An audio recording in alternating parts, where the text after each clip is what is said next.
եւ լավ աշխատանքով են զբաղվել եմ։ Նախկինների դեպքում մենք այդ ամենը պետք է համարենք կոռուպցիա, իսկ այժմ թափանցիկության մասին դուք պետք է։ չեք ինձ տպավորեցնում, որ չեք ուզում հասկանալ։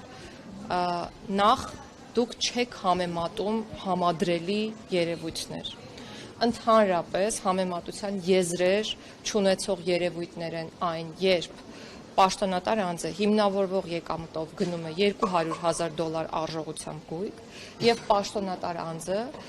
չհիմնավորվող եկամտով գնում է $2 միլիոն եւ ավել արժողությամբ գույք։ Կներեք, էլի շատ կներեք։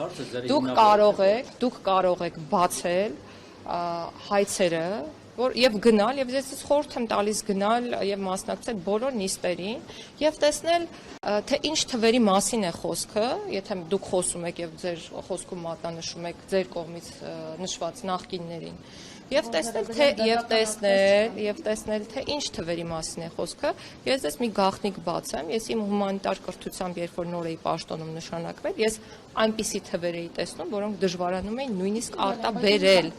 Իսկ հիմա դուք եկել դատական ակտեր չկա։ Պանջի մասը փոխվում, առարկայը փոխվում։ Մյուս անգամ կգնաք կկարդաք ինչքան գույք եւ գումար է վերադարձվել Հայաստանի Հանրապետությանը մինչ այս պահը եւ ինչքան է դեռ ակնկալվում եղած հայցերով վերադարձնել, որ կխոսենք։ Տիկին Գայլյանը Հաշտություններն էլ են ակտեր սիրելիս։ Եկեղեցու դռները փակվեցին, քահանաները դուրս հանվեցին, պլոմվեց եկեղեցին։ Սա ուրիշի տարած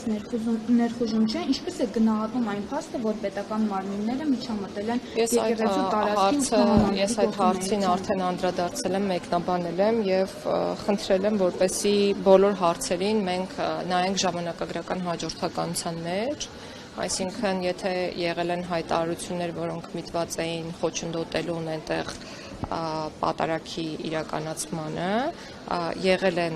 կանխարգելիչ միջոցառումներ, որ այդ երևույթը տեղի չունենա։ Ինչու այսպիսի մեկնաբանություններ չկան եւ ինչու եք հարցադրում ներկայացնում միայն մեկ կողմից։ Սա ԱԱԾ իրավունքների գերազանցում չէ, երբ որ մտնում են քահանաներին, պայման են դնում, պահանջ են դնում, որ իմ պատասխանը շարունակելու է մնալ նույնը եւ չի փոխվելու։ Եկեք բոլոր իրադարձություններին նայենք ժամանակագրական հաջորդականության մեջ, իսկ եթե որևէ պաշտոնատար անձի արարքում կան լիազորությունների չարաշահման կամ անցման հանգամանքներ, ապա իրավապահ մարմինները թող դրանց ուշադրություն դարձնեն։ Հիմա բայց ուշադրություն չեն դարձնում, սա ԱԱԾ-ի իրավունքների իրավասությունների չարաշահում չէ։ Ես կարծում եմ, որ բոլոր հարցերին պետք է անդրադառնալ իրադարձությունների ժամանակագրական հաջորդականության գնահատման համատեքստում եւ եթե պաշտոնատար անձանց արարքում կան լիազորությունների չարաշահման կամ անցման հատկանիշներ, ապա դրանց թող անդրադառնալ։ Ես ինչ պաշտոն եմ զբաղեցնում։ Գիտեք, որ արդարացած։ Իսկ ձեր աչքերում կան։